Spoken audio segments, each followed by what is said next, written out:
Hello everyone. आज मेरे साथ सीएमए फाइनल के ट्विन रैंकर्स हैं, दोनों ट्विन ब्रदर्स हैं, साहिल मोगरा एंड आदित्य मोगरा। इनका ऑल इंडिया रैंक 27 आया सीएमए फाइनल में। अभी राइट नाउ इनकी जॉब सिलेक्शन ऑलरेडी हो चुके हैं। They are selected in top PSUs. One is selected in IOC, other is selected in IREDA. तो इन दोनों के पैकेजेस बहुत ज़बरदस्त हैं। It is 18 lakhs and 22 lakhs respectively. तो मैं चाहता हूं कि ये कुछ गाइडेंस दे, तुम लोगों को कुछ मोटिवेट करें, अपने पैकेज के बारे में बताएं, इंटरव्यू प्रोसेस के बारे में बताएं, इन्होंने तैयारी कैसे की थी पढ़ते वक्त वो बताएं। तो मैं एक एक करके इनसे क्वेश्चन पूछूंगा और यही रिप्लाई करेंगे। आज ऑब्वियसली इनका दिन है, मेरा नहीं है। They will answer all the important questions. First मेरा क्वेश्चन है, जैसा कि इन्होंने मुझसे सीएमए फाइनल लॉ की क्लासेस ली थी, तो लॉ क्लासेस के बारे में तुम लोगों का क्या ओपिनियन था, कैसी लगी थी वो लॉ क्लासेस, क्या खास इंपॉर्टेंट पॉइंट्स थी जो सीएमए के स्टूडेंट्स के लिए ज़्यादा फायदेमंद है? Thank you sir. देख, मैं तो yes, my name is Aditya मोगरा एंड एज सर सेड मैंने रिसेंटली 27th रैंक हासिल किया एंड मैंने कैंपस में मुझे one of the highest packages मिले। तो सबसे पहले तो मैं यही बोलूँगा कि मैंने जो सर के क्लासेस लिए थे सीएमए फाइनल्स के लिए, सर का जो मेहनत है मैं आपको अश्योर कर सकता हूँ आपको वैसा कहीं नहीं मिलेगा। सर, हम as you all know that हम लोग का अदर लॉज भी रहता है एंड कंपनी लॉ भी रहता है। तो स्पेशली जो सर का जो अदर लॉ का जो क्वेश्चन मैथ था उसमें जो आंसर्स थे वो इतने अच्छे से सजाए हुए थे, इतने अच्छे से फॉर्मेटिंग थे कि आपको वैसा आंसर कहीं नहीं मिलेगा। आप सजेस्टेड आंसर देख लीजिए इंस्टीट्यूट का, कहीं पे भी देख लीजिए, बट सर ने जिस तरह से फ्रेम किया था वो पूरा एज इट इज़ जैसे कंपनी लॉ का फ्रेम था वैसे ही किया था। तो ये सब जो छोटी छोटी मेहनत होती है ना वो छुप जाती है। एंड सर ऐसे ना सर बोलते नहीं है, लेकिन हमें ये सब नोटिस करना पड़ता है क्योंकि हम देखते हैं 100 बुक देख लिया यार, ऐसा कंटेंट नहीं मिला और सर का देख रहे हैं, तो वो जो सजाने का काम होता है वो बहुत सारा इफेक्ट लगता है। तो आपका जो रिजल्ट्स आते हैं ना वो सिर्फ आपके कारण नहीं आता, वो और लोगों का बहुत सारा कंपाउंडिंग इफेक्ट होता है। तो सर का जो भी मेहनत है, डायग्राम है, वो तो मैं उसके लिए कुछ रीपे कर ही नहीं सकता सर को। एंड मैं भी यही कहूँगा कि मतलब मेरा नाम साहिल मोगरा है एंड मैंने भी AR 27 लाया है और मेरा भी IREDA में हुआ है। तो सर की क्लासेस के बारे में मैं यही बोलूँगा कि सर के जो क्लास नोट्स हैं दैट इज़ सुपर्ब। मतलब सर के सिर्फ क्लास नोट्स नहीं, मतलब आप डायग्राम में कोई लॉ करा सकता है तो वो सिद्धार्थ सर ही हैं। मतलब लिटरली एग्जाम देते टाइम या कभी भी आपको रिवाइज करना है, आपका माइंड में वो इमेज ही आ जाता है। There is a difference between अगर आप कोई 10 लाइन पढ़ते हैं एंड वो 10 लाइन को अगर आप कोई इमेज में कन्वर्ट कर देते हैं। And as a human mind, हमारा जो माइंड है वो इमेजेस को ज़्यादा रिटेन कर पाता है एंड ईजिली कर पाता है। तो सर के जो डायग्राम है, मेरा डायग्राम एंड अदर लॉ के डायग्राम कितने मतलब फैंटास्टिक हैं। And coming to the sir class books, sir के जो क्वेश्चन जो बनाए हैं सर के क्वेश्चन बुक्स, उसमें मतलब इंडेक्स में ही हर लिखा है कि ये क्वेश्चन इसके बारे में है, ये क्वेश्चन इसके बारे में है, एंड लिटरली उसका 60 क्वेश्चंस है। एंड प्रोविजंस पढ़ना लॉ में is a different thing and to present it in the answer sheet is different thing that makes very much easy. Like अगर आपको केस स्टडी मिलता है तो वो केस स्टडी को कैसे डिकोड करना है, पहले आपको प्रोविजन लिखना है और उसके बाद आपको उसका एनालिसिस लिखना है। तो that's very, sir made it very simple for us. My second question to you is कि सीएमए में सबसे बड़ा चैलेंज होता है सीएमए एग्जाम्स में कि बैक टू बैक अगर आप दोनों ग्रुप दे रहे हो, ऑब्वियसली रैंक के लिए दोनों ग्रुप साथ ही देना पड़ेगा, तो बैक टू बैक डेली 8 दिन तक एग्जाम होता है विदाउट एनी गैप। केवल फर्स्ट पेपर में यू हैव दैट लिबर्टी कि तुम ज़्यादा रिवाइज कर पाओ क्योंकि पहला पेपर है तो तुम 3-4 दिन स्पेंड कर सकते हो, पर बाकी के 7 पेपर में तो मतलब you don't have too much time to revise, maximum 10 to 12 hours. तो स्टूडेंट्स लोग एग्जाम प्रेशर को और वहाँ पे अपनी क्या रिविजन स्ट्रैटेजी रखें वो प्लीज़ थोड़ा सा गाइड करना। सो फर्स्ट ऑफ ऑल सबसे ज़्यादा इम्पॉर्टेंट अगर कुछ है वो, चाहे आप कुछ भी कोर्स कर रहे हो, 4 times मिनिमम रिविजन, इंस्टीट्यूट मैट के भी और जिन्होंने आपने क्लासेस लिया उनके भी मैट से, वो सबसे ज़्यादा इंपॉर्टेंट है। एंड जो लास्ट का जो आपका 3-4 मंथ्स आता है, मैंने पहले कह दिया उसमें टेस्ट तो देना ही है एंड प्लस उसमें टेस्ट भी आपको 3-4 टाइम्स आपको देना पड़ेगा क्योंकि लगातार जो 8 दिन के एग्जाम होते हैं आपको माइंड को भी उस हिसाब से अडाप्ट करना पड़ेगा। आई एम स्पीकिंग अगर आपको टॉप पोजीशन अचीव करना है, ठीक है। एंड एक और बात मैं कहना चाहूँगा कि वो सबसे ज़्यादा इंपॉर्टेंट है, otherwise it will be disastrous for you. वो ये है कि आपको 8 सब्जेक्ट के आपको समरी नोट्स बनाने ही पड़ेंगे। अगर आप सोच रहे हैं कि मैं आऊँगा और अगला दिन के लिए मैं ऐसे ही तैयार हो जाऊँगा, इट्स नॉट पॉसिबल। ये सब जो एग्ज़ाम्स होते हैं ये बहुत ज़्यादा स्पेशलाइज्ड एग्ज़ाम होते हैं, इसमें कोई नॉर्मल जनरल टाइप के क्वेश्चंस नहीं आएंगे। आपने पहला दिन एग्ज़ाम दिया लॉ का, अगला दिन हो जाएगा एसएफएम, और दोनों स्पेशलाइज्ड लेवल के क्वेश्चंस आएंगे।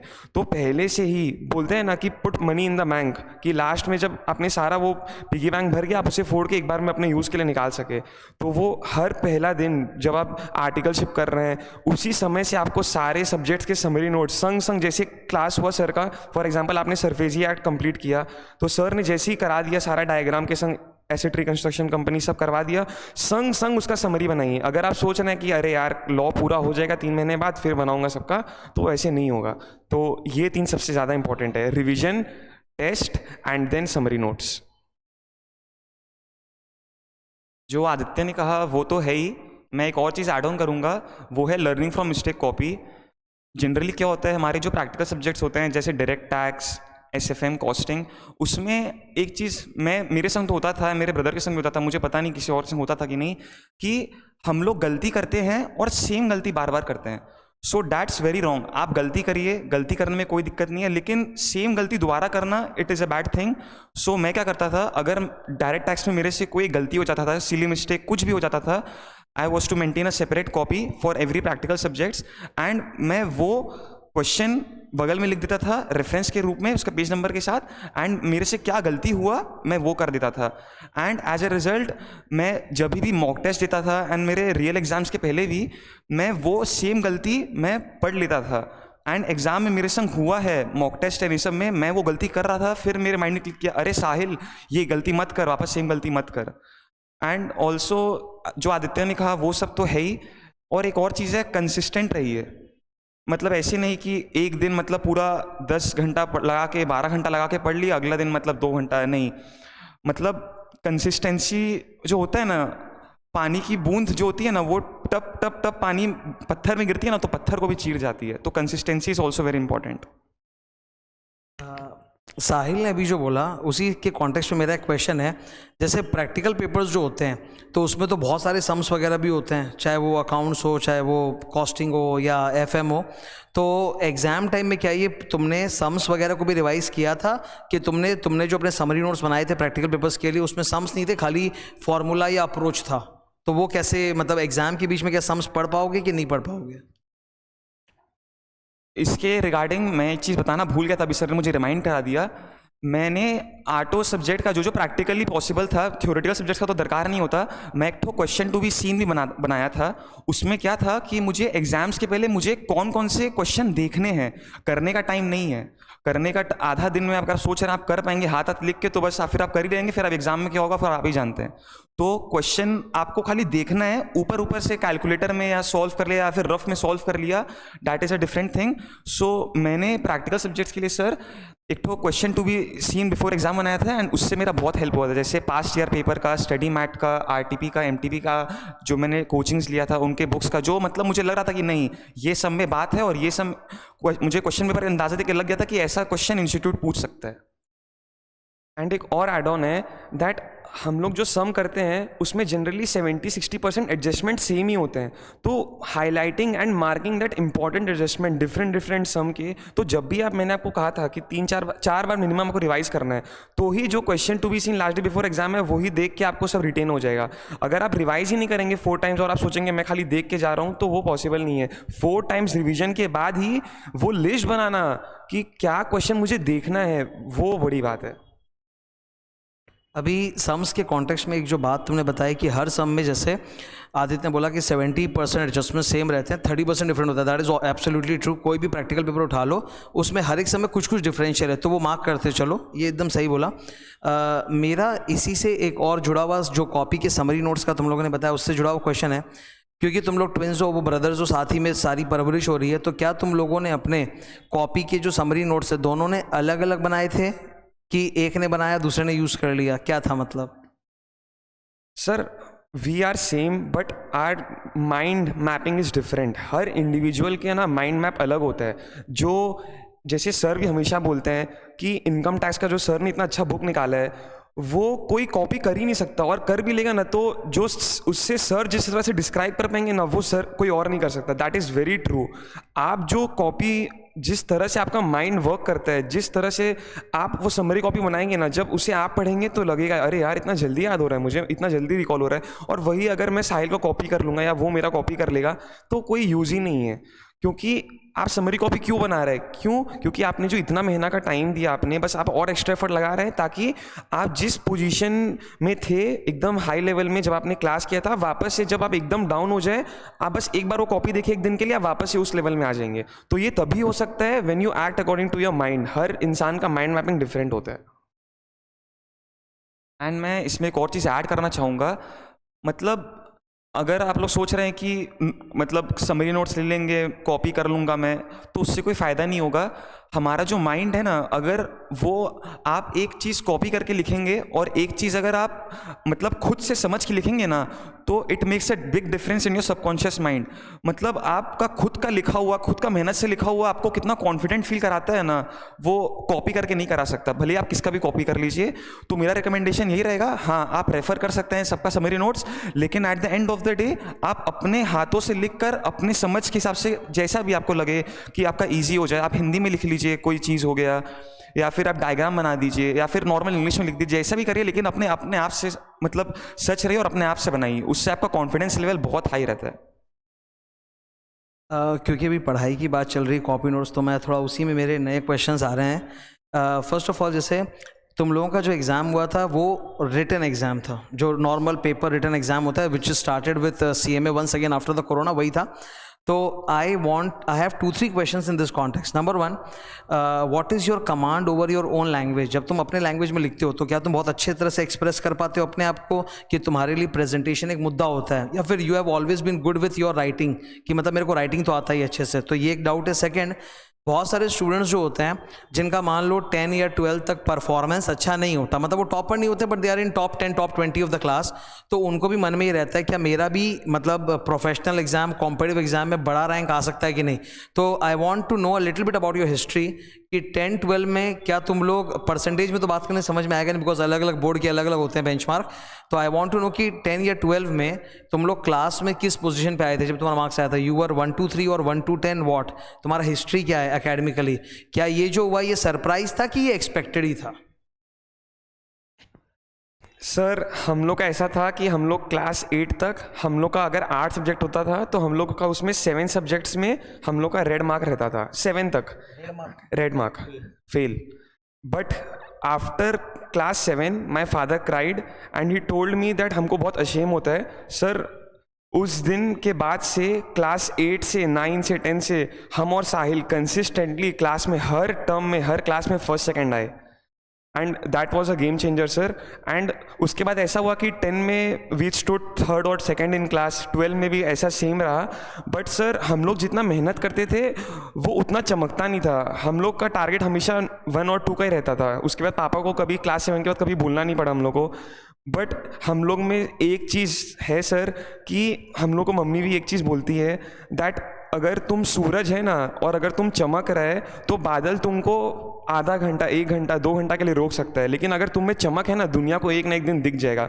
तुम अपना बस काम कर, तुम अपना पूरा मेहनत से, दिल से ऑनेस्ट रहे और सब छोड़ छाड़ के खाली बस अपना एक चीज़ में ध्यान दे, जो होना है वो अपने आप हो जाएगा। बस तुम अपने आप से झूठ मत बोल। एंड सर फाइनली हुआ सर। सर सेकंड क्वेश्चन का आंसर तो आदित्य नहीं दिया सर। आपका फर्स्ट क्वेश्चन क्या था? मैं भूल गया। हाँ हाँ, देखिए सर, लैंग्वेज कमांड प्रेजेंटेशन के लिए मैं अपने लिए मतलब मेरे लिए ऐसा कंफर्टेबल था। मेरा स्कूलिंग पूरा इंग्लिश रहा है, तो मेरे लिए ऐसा कोई दिक्कत वाला बात नहीं है। तो मैं अपने समझ के लिए जब मैं समरी नोट्स बनाता था, अपना खुद का नोट्स बनाता था, तो एक डिफ़िकल्ट चीज़ को मैं या तो ऑडियो में बोल देता था, मतलब जब लिखना पॉसिबल ही नहीं था, मतलब उसको लिखने में और कन्फ्यूज हो जाएगा आदमी, तो मैं ऑडियो में बोल देता था, या फिर ऑडियो में बहुत कम ही बोलता था। मैं जनरली इंग्लिश में लिख देता था, और अगर इंग्लिश में लिखना ऐसा नहीं है, अगर मेरा मोमेंटम नहीं बन रहा तो मैं हिंदी में रख देता था उसको तो। और एग्ज़ाम में तो सर मतलब इंग्लिश मतलब मेरा एकदम फ्लो ही रहता था, ऐसा तो कोई चाप वाला बात नहीं था sir English, because of the practice sir. जो मैंने मॉक टेस्ट दिया था, ये सब दिया था सर, रिवीजन मैंने जो किया था। एंड रिवीजन में भी सर मैं एक और चीज़ अभी मेरा माइंड में क्लिक किया कि जब फर्स्ट टाइम आप रिवाइज करते हैं तो से देर आर 50 क्वेश्चंस, तो 50 क्वेश्चंस को आपने गो थ्रू किया और उस बीच में आपको लगा कि 50 में से 10 क्वेश्चन तो यार मतलब हम कभी भी देखे करेगा ना, हमसे हो ही जाएगा, तो उसको संग संग काट दो। फिर सेकेंड टाइम रिवाइज करोगे तो बचा 40 क्वेश्चन, 40 में तुमको लगेगा अभी 7 क्वेश्चन तो हम वापस करेगा, हमको आ जाएगा। सो ऐसे ऐसे करते हर रिवीजन के बीच में आप वो क्वेश्चन को काट दीजिए, तो इससे आपका कंटेंट बहुत छोटा हो जाएगा एंड आपका वही क्रक्स रहेगा। तो एग्जाम के पहले वही आपको करके जाना है। ये बहुत अच्छी बात बोली, मल्टीपल रिवीजन से अल्टीमेटली जो लास्ट मिनट मटेरियल है उसका साइज रिड्यूस हो जाएगा। तो 50 क्वेश्चन से गिरते गिरते लेट से वो 20 क्वेश्चन तक आ जाएगा और वहीं पर आना है, नहीं तो फिर तो अगले दिन एग्जाम ये रिवाइज कैसे होगा।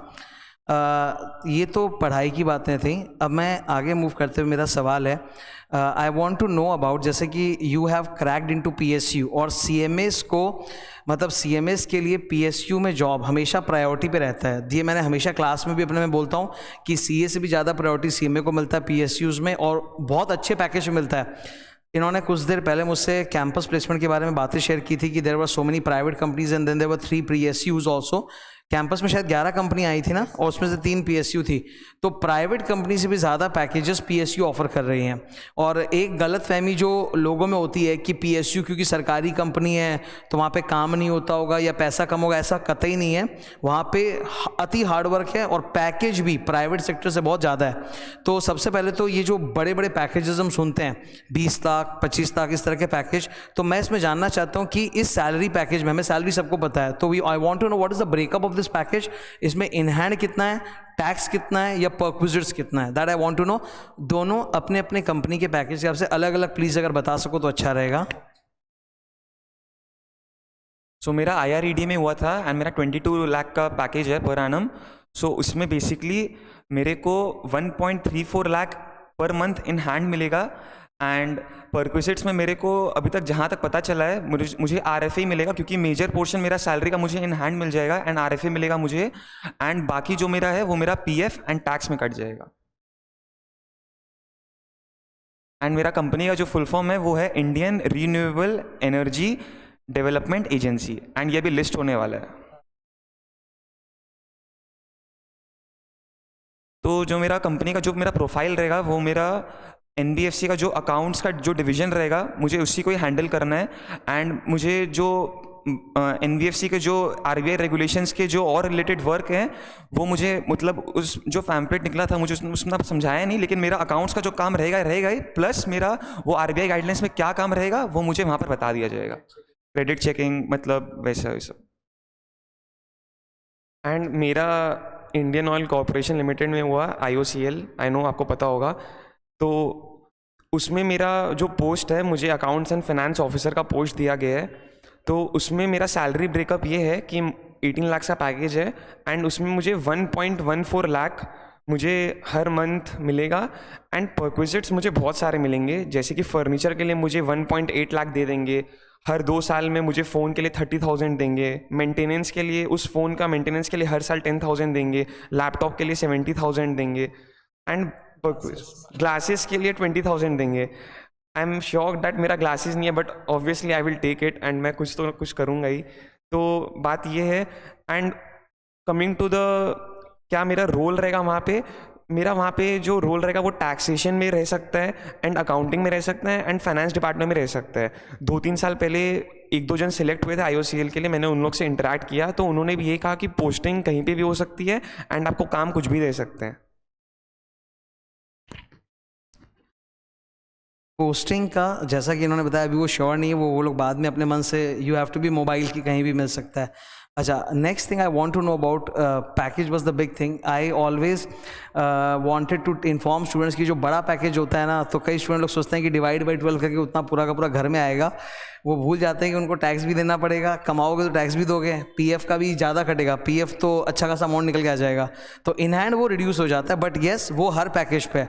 अब अगर आपका पैकेज बड़ा है, इन हैंड कम है, तो अगर आपका पैकेज ही कम है तब तो इन हैंड और भी कम हो जाएगा, वो तो है ही। एंड स्टार्ट अगर बड़े पैकेज से होता है तो फिर आगे जाके इंक्रीमेंट प्रमोशन भी बहुत स्पीड से होते हैं, वो तो फ़र्क पड़ता ही है। I want to know about interview process individually. Obviously तुम दोनों का एक्सपीरियंस इंटरव्यू प्रोसेस का अलग अलग रहा है अलग अलग कंपनी में, तो थोड़ा सा अपने इंटरव्यू के बारे में शेयर करो, ताकि कई स्टूडेंट्स मुझसे बहुत सवाल पूछते हैं इस बारे में कि इंटरव्यू के लिए जाएं तो सर क्या पढ़ के जाएं।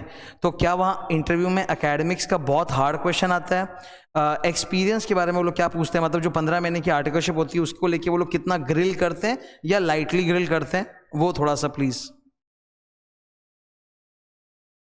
सो इंटरव्यू के रिगार्डिंग मेरा खाली पर्सनल इंटरव्यू के बेसिस में ही हुआ था।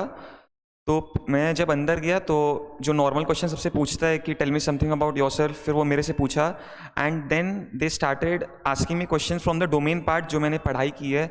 लाइक मुझसे उन्होंने हमारे जो इंटरमीडिएट में हमारा जो OMSM था उसमें हमारा Tier 1 Tier 2 कैपिटल ये सब था, तो वो सब के बारे में उन्होंने पूछा कि NBFC और बैंक का डिफरेंस क्या। बेसिकली आपको कंपनी के बारे में पता होना चाहिए कि आप जिस कंपनी में बैठने जा रहे हैं आपको उस कंपनी का बिजनेस मॉडल पता होना चाहिए। आपने उनका रिसेंट जो फाइनेंशियल स्टेटमेंट जो एनुअल रिपोर्ट निकला है वो आपने पढ़ के जाना चाहिए।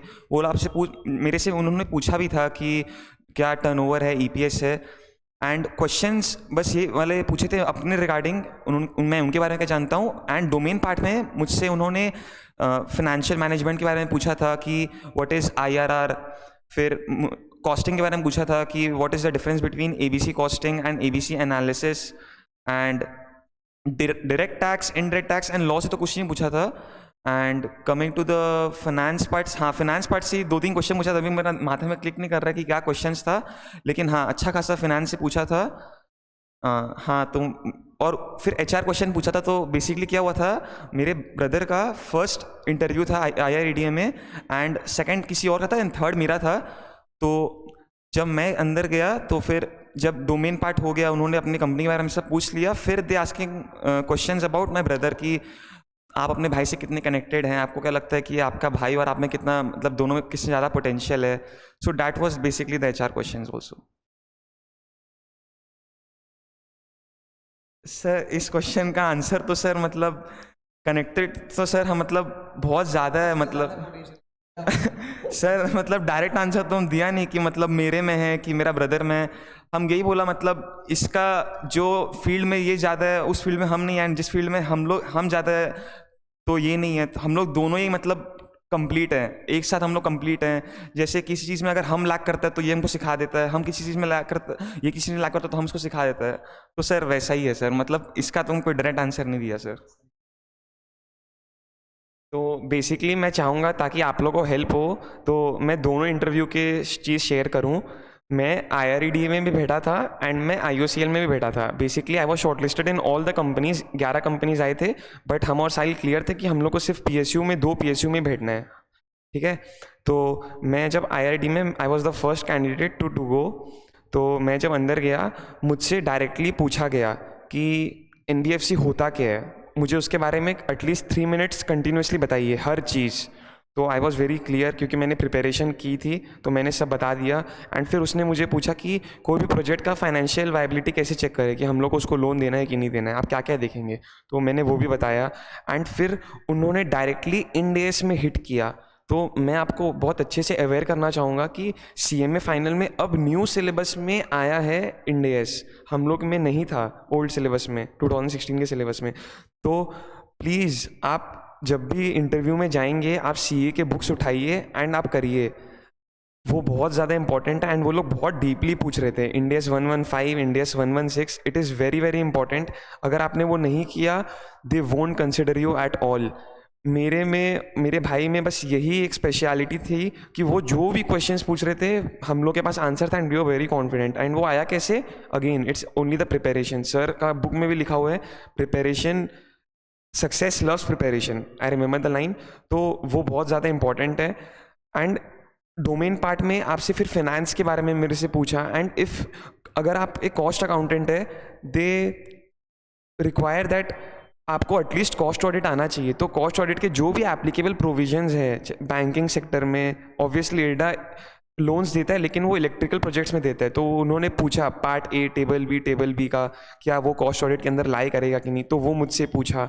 तो बेसिकली ऐसा नहीं होगा कि जो क्वेश्चंस हैं वो सेम ही पूछेंगे अलग अलग कैंडिडेट से। तो आप जैसा कि देख सकते हैं, इससे अलग पूछा, मुझसे अलग पूछा, तो you have to be ready in every part. But basically आपको उस कंपनी के बारे में सब जान के जाना है, because when you will enter in the hall आपको वही कॉन्फिडेंस देगा कि यार मैं सब जानता हूँ। क्योंकि अगर दे विल बेसिकली आपको ऐसा दिखाना है, उनको दिखाना कि आपको ऐसा प्रिपेयर करके जाना है दैट आप ही उनके लिए बने हैं।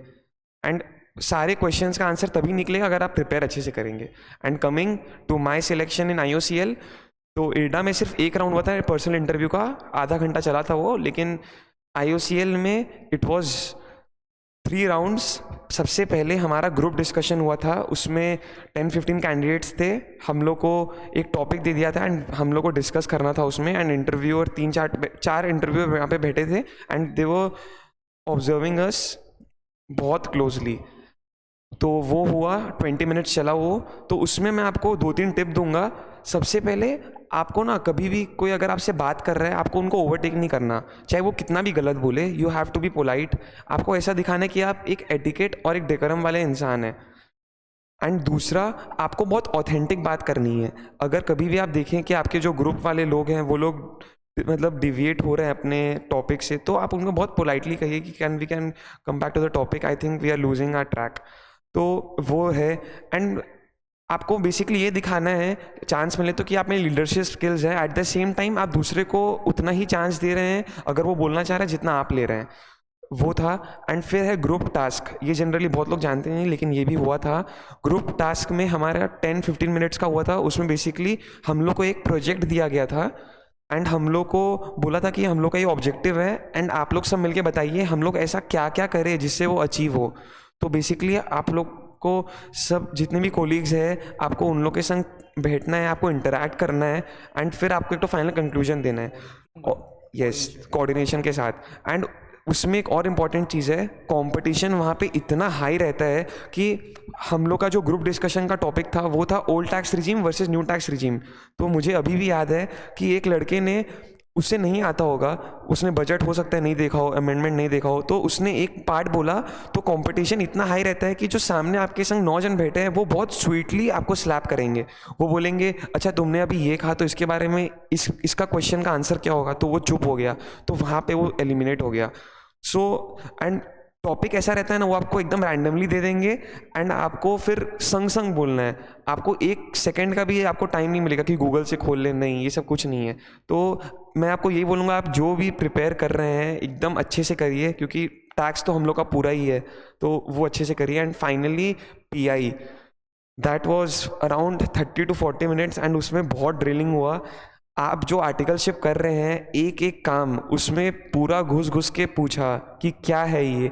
एंड वो जो बैठे हैं, मैं जब रूम में गया था basically I was shivering because 7 to 8 candidates थे एंड जो पार्लियामेंट टाइप का जो बड़ा सा डेस्क होता है वैसा पूरा डेस्क था एंड पूरा रूम चिल्ड था, पूरा वैसा वाइब भी वैसा था। बट आपसे अंदर गया एंड फिर जो बेसिकली जो क्वेश्चन मुझसे पूछे उसमें ये था कि IOCL क्या है, उसके ब्रांड्स क्या है। IOCL में आपको पता नहीं होगा, उसमें बहुत सारे ब्रांड है, XP100, XP एक्स्ट्रा तेज, फिर इंडियन LPG, फिर इंडियन का जो वेरिएंट है जो इंडस्ट्रियल यूज़ के लिए आता है। तो अबाउट द कंपनी, अगेन आप जो कंपनी में जा रहे हैं आपको पहले से ही क्लैरिटी रहना है कि यार मेरा इतना कंपनी हुआ है तो फिर मुझे इसके बारे में अच्छे से करके जाना है। एंड ऐसा नहीं कि सिर्फ कंपनी के बारे में पूछेंगे, 2 मिनट 3 मिनट पूछा, उसी में उन लोगों को पता चल जाता है कि नहीं इसके लिए प्रिपेयर्ड है, क्योंकि जो भी पूछ रहे हैं आप सब बता रहे हैं। अब वो लोग, आप मुझसे पूछा कि आपका फेवरेट सब्जेक्ट क्या है, तो मैंने कहा मेरा favourite subject costing and finance है। तो पूछा फिनांस में क्या है, तो मैंने कहा कि मैं फिनांस में मैं खुद ट्रेडिंग भी करता हूँ, मुझे बहुत इंटरेस्ट है। तो उसमें से मुझे पूछने लग गए कि ऑप्शन ट्रेडिंग क्या होता है, हेजिंग कैसे करेंगे, आर्बिट्रेज कैसे करेंगे। अगेन मुझसे इंडेस भी पूछा, 115, 116, फिर 27, इंडेस 2। तो इंडेस अगेन हम लोग के सिलेबस में नहीं है, तो मैं आपको वही रिकमेंड करूँगा कि अच्छे से करके जाइएगा। एंड फिर पूरे जितने भी लोग थे 20-30 कैंडिडेट से किसी से भी लॉ का कोई क्वेश्चन नहीं पूछा, पता नहीं मुझ में क्या देखा, मुझसे पूछ लिया, मुझसे रिलेटेड पार्टी अंडर सेक्शन 188 पूछ लिया। तो मैंने अच्छे से करके गया था, मैं क्लासेस भी, तो मुझे हर वो लिमिट याद था, तो मैंने वो बता दिया बस। एक्चुअली मेरा कुछ क्वेश्चन शायद इन लोगों का नहीं हो। जैसे तुम दोनों ने इंडेस के बारे में बोला, तो मेरे को कहीं ना कहीं ऐसा लग रहा है, आई एम नॉट श्योर, कि मे बी जो पर्सन तुम्हारा इंटरव्यू ले रहा था, क्या तुम्हें उनकी क्वालिफिकेशंस पता है? तो उनकी पोस्ट उनकी, बिकॉज जनरली इंटरव्यू में क्या होता है, तुम जिस डिपार्टमेंट में जाओगे जो तुम्हारा इमीडिएट बॉस है, सुपरवाइज़र होगा, वही रहते हैं और एक एचआर का बंदा भी रहता है, तो तुम्हें पता नहीं कि उनके बाद। ठीक है, ओके। बिकॉज इंड एस के क्वेश्चंस जनरली अगर कोई पूछ रहा है तो मतलब वो उसमें काम कर रहा होगा पक्का, या उसकी वहाँ ट्रेनिंग हुई होगी, नहीं तो इंड एस के क्वेश्चन जल्दी से कोई पूछेगा नहीं, या तो वो अकाउंट्स डिपार्टमेंट में बहुत टॉप लेवल पे होगा, वरना ये नॉर्मल डोमेन के क्वेश्चंस नहीं है। तो ये बात बहुत अच्छी थी इंड एस को लेके। अच्छा, आई वांट टू, ऐसे मेरी तरफ से तो सारे जो इम्पोर्टेंट मुझे क्वेश्चंस लगते हैं, प्रिपरेशन, इंटरव्यू, एग्जाम से मैंने पूछ लिया। If you have anything extra to share with people तो वो प्लीज़ तुम लोग अपनी तरफ से दोनों शेयर करो। ठीक, तो मैं आप लोग से बस 2-3 बात जो मेरे लाइफ के फंडामेंटल्स है मैं आपसे वही शेयर करना चाहूँगा। आप कुछ भी काम कर रहे हैं ना, be the master of your work. आप अगर कोई भी काम कर रहे हैं, आप सोच रहे हैं कि यार मीडियोकर करके मैं कर लूँगा, 3-4 चीज़ एक साथ करते हैं, दैट वोंट वर्क। आप कुछ भी काम कर रहे हैं, आपका माइंडसेट सबसे ज़्यादा इंपॉर्टेंट है। मेरे 2 लाइफ के बहुत इंस्पिरेशनल लोग हैं, एक है माइकल फेल्प्स एंड एक है Neeraj Chopra. They are the legends because they keep repeating the titles and not, they never aim for silver and bronze, they always aim for gold. And उनको कभी भी दुख नहीं होगा अगर वो सिल्वर भी अटेन किया। क्यों? क्योंकि उनका मेहनत हमेशा गोल्ड जैसा ही रहेगा। तो मैं आपको यही बोलूँगा कि अगर आप लाइफ में सक्सेसफुल होना चाहते हैं, सीएमए बस एक आपका लाइफ का पार्ट है, बट अगर आपको लॉन्ग रन में लाइफ में सक्सीड होना है, इट्स ऑलवेज योर माइंडसेट कि आपको उस फील्ड में टॉप होना है। मीडियोकर होने का कभी भी सोचिए भी मत, आप हमेशा टॉप रहिए। हमेशा मैंने क्या किया, मैंने सारे प्रिपरेशन के भी पहले, फाउंडेशन से भी पहले, मैं सारे रैंक होल्डर्स का वीडियो देख लिया मैंने। सारे जैसे जैसे आते थे मैं और देखता गया। मैं हमेशा AR1 का, AR2 का, जो 30 भी है उनमें से जो अलग उसने बोला वो मैं मार्क करता था। क्योंकि आपके जब माइंड में आपका क्लियर रहेगा ना, मेरा एक कॉपी है उसमें लिखा था कि CMA AR1 आया नहीं, मुझे कोई दुख नहीं है, लेकिन मैं जानता हूँ कि मैंने 1% भी मेहनत में कोई कमी नहीं छोड़ी, उसका मुझे सेटिस्फैक्शन है। तो mindset is again very important. And secondly, हमारा जो हैबिट्स होता है वो हमारा फ्यूचर डिसाइड करता है। आप जब रात को सो रहे हैं, you must be very clear कि अगला दिन आप क्या करेंगे। आप जब उठे सुबह, किसी को सुनाइए मत, लेकिन खुद से बोलिए that you are the best, that I am the best and I will give my everything, today is my day. तो मैं यही 2-3 चीज़ कहूँगा कि अच्छे लोगों को, आप जैसा बुक पढ़ते हैं, जैसे लोगों से इंटरेक्ट करते हैं, आप वही बन जाते हैं। तो हर चीज़ जो आप चूज़ कर रहे हैं, आप बहुत अच्छे से चूज़ करिए, क्योंकि मेरा लाइफ का एक चीज़ है, you are your choices, choose correctly, choose carefully. मेरे भाई ने तो ऑलमोस्ट हर चीज़ बोल दिया जो मैं भी फॉलो करता हूँ। 1-2 चीज़ मैं भी बोल देता हूँ कि अपने आप से ऑनेस्ट रहिए। जब मतलब आप दिखाएंगे कि मतलब मैं पढ़ रहा हूँ, कुछ कर रहा हूँ, तो अगर बस आप दिखाने के लिए कर रहे हैं कि नहीं ठीक है चलो मैं दिखा दिया, लेकिन आप सबसे झूठ बोलेंगे, खुद से कब तक बोलेंगे? कुछ भी कर रहे हैं कि आप जानते हैं कि इस पर्टिकुलर सब्जेक्ट में ये क्वेश्चन मेरा वीक जोन है, आप उसको इग्नोर कर रहे हैं, लेकिन फिर एग्जाम टाइम में तो मतलब फिर रियलिटी चेक हो ही जाएगा ना। तो अभी जब टाइम रहता है ना, लगा लो टाइम, तब टाइम लगा लो, एंड फिर उसको जितना सिंपल कर सकते हो किसी भी तरह से वैसे कर दो। एंड एक और चीज़ कि इंसान का कैरेक्टर एंड पर्सनालिटी बहुत इंपॉर्टेंट होता है किसी भी फेज ऑफ लाइफ में, not in just exam, in any मतलब चीज़ में। कि मैं जब हमारे भाई जब गए थे कैंपस में, हम लोग सोच लिए थे, मतलब डर नहीं था कि यार हम लोग सिर्फ 11 कंपनी आ रहे हैं, हम लोग सिर्फ 2 कंपनी में बैठेंगे। अगर नहीं होता मैं चला जाता, मैं और 9 कंपनी में बैठता भी नहीं, क्योंकि मुझे मेरा वर्थ पता है कि मैं इतना डिज़र्व करता हूँ। तो आप लोग भी अगर वैसा मेहनत कर रहे हैं, और अगर आप लोग जानते हैं अपने माइंड में, अगर आप लोग जानते हैं कि मैं इस लेवल का मैंने किया है तो मुझे इतना मिलना चाहिए, अदरवाइज नॉट, तो उससे पीछे मत हटिए। बस मैं तो यही बोलूँगा। एक और चीज़ जो मैं ऐड करना चाहूँगा, दैट इट्स ट्रू कि सैक्रिफाइस, हर समय सैक्रिफाइस इंसान को सक्सेसफुल नहीं बनाता, लेकिन हम लोग जो होते हैं, जो भी CA CMA करते हैं, वो बेसिकली उतने अच्छे बैकग्राउंड से होते नहीं, एंड डिविएशन भी हमेशा आते हैं। तो देखो, सैक्रिफाइस आपको करना पड़ेगा।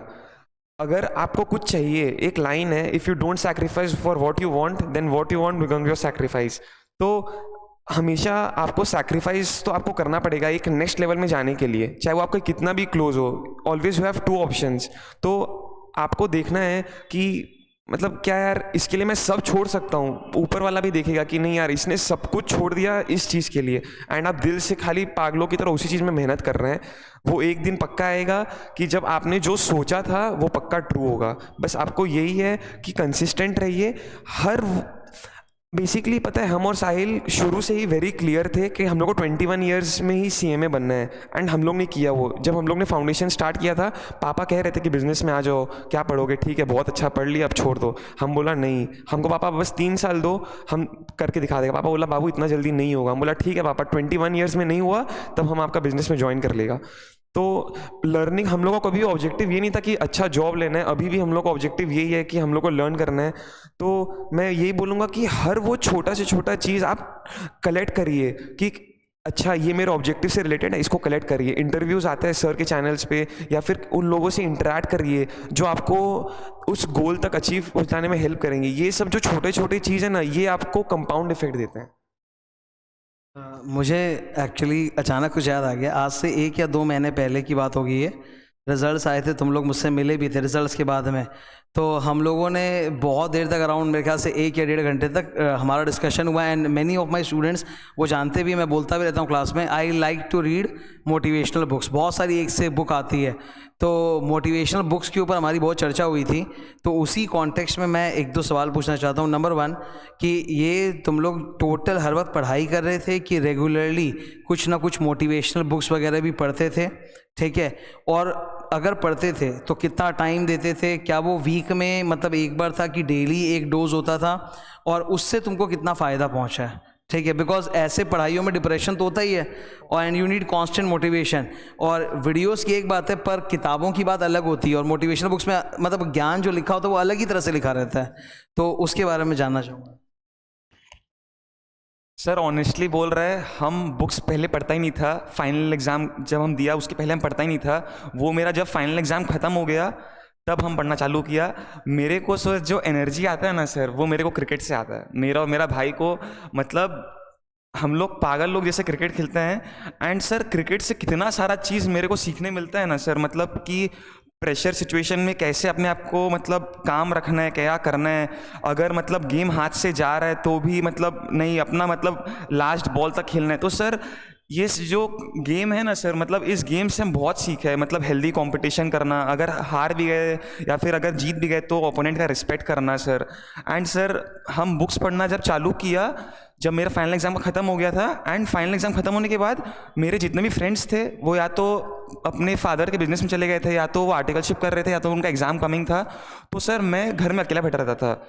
तो मेरी एक ओन सिस्टर है, तो मैंने उनसे पूछा कि मैं क्या करूं, मतलब हम और मेरा भाई कितना देर क्रिकेट खेलेंगे, मतलब ठीक है यार कोई लिमिट होता है, क्योंकि क्रिकेट में 11-11 जन का होता है या फिर 8-8 जन का भी होता है, तो फिर मतलब हो जाता है, लेकिन इतने कम जन में नहीं होता। तो तब मेरी सिस्टर ने बोला कि साहिल तुम बुक्स पढ़। तब सर हम बुक्स पढ़ा।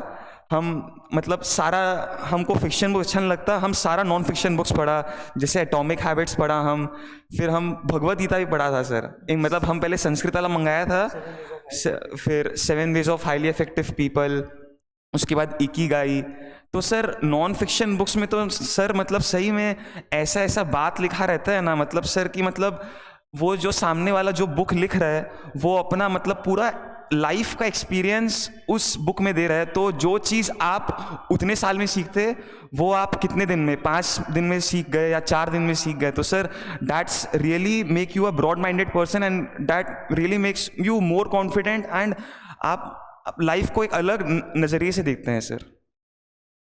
मैं इसमें एक और बात ऐड करना चाहूँगा। सर का जो मेन क्वेश्चन था कि वो था कि ड्यूरिंग द मतलब पढ़ाई के टाइम आप क्या करते हैं। तो हम लोग बुक्स नहीं पढ़ते थे, लेकिन हम और साहिल ना बहुत मोटिवेशनल है, मतलब अंदर से इंट्रिंसिकली हम लोग मोटिवेटेड रहते हैं। वो कैसे, हम लोग कि अगर आप फ़ोन में गैलरी हम लोग अगर आपको मैं खोल के सर को अगर मैं दिखाऊंगा तो उसमें बहुत जो इंपॉर्टेंट कोट्स है, पावरफुल कंटेंट है बहुत। मतलब आप स्क्रॉल करेंगे, बहुत सारे वीडियोस के स्पीचेस ऐसे हैं 1-2 मिनट के, वो मैं सुन लेता था। एंड बेसिकली ना हर इंडिविजुअल अलग होता है, तो आपको जानना पड़ेगा कि आपका क्या है। बेसिकली जो इंसान लॉन्ग टर्म में सक्सेसफुल होता है ना, सब में एक चीज़ कॉमन है कि उन लोगों का वाई क्लियर होता है कि क्यों करना है। जैसे मेरे लिए मेरी रीज़न मेरी मम्मी थी कि ये बहुत कड़वा सच है कि मम्मी हर समय हम लोग के साथ नहीं रहेगी।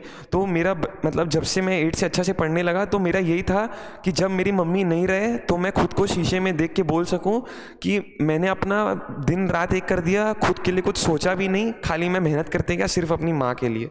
तो बेसिकली अगर आपको लॉन्ग टर्म के लिए आपको इंट्रेंसिकली मोटिवेटेड रहना है ना, आपको वो एक कारण ढूंढना पड़ेगा कि आप इतना कर क्यों रहे हैं, वरना आप में एनर्जी नहीं आएगी। आप सोचेंगे मैं सुबह उठ के क्लास कर लूँगा, फिर रिवाइज भी करूँगा, दिन में 4 क्लास करूँगा।